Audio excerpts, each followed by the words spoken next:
So there's that pond I was talking about building, right? The deep pond. Yeah. So we were talking about building it kind of right here or something. So this guy would be 15 feet deep, flat bottom, some shape that is efficient to build, but you might also make it and the reason you wanted a flat bottom so that if you ever want to put like a gill net or some kind of a net inside, it goes right to the bottom of the pond, and okay. and it seals it off. But what the trick is that, so you make this like a big pond. I'll just draw it. So you'd make it, say something like this, right? But then you make a very narrow trench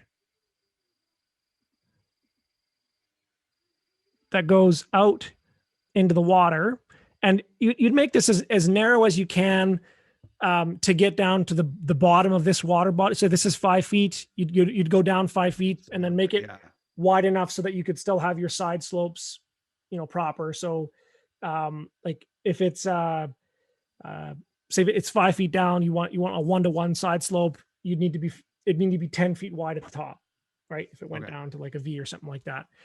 Now, what this allows you to do is and this would be like 15 feet. So you would oxygenate this water body, and you would feed like a wind powered or solar, or depending on what is a good resource in your area. Okay. Or just electric, so you don't have a catastrophic failure. Yeah, exactly. And so, but the actually coming back to that is I wouldn't use a windmill, because the worst time for oxygen in a pond is on hot, still nights in the summer.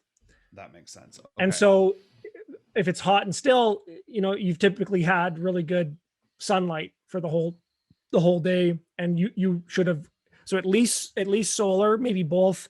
But the other solution is just don't get fish that are super, like, don't get trout, don't get river fish and put them in a pond.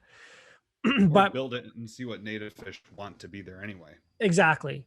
But the important thing about this design is, one is it allows you to efficiently oxygenate a very small pond relative to the huge area of forage resource that your fish can go out and forage in. But it also allows you to habituate the fish coming into a trap. Yep. Right. So yeah, that's cool.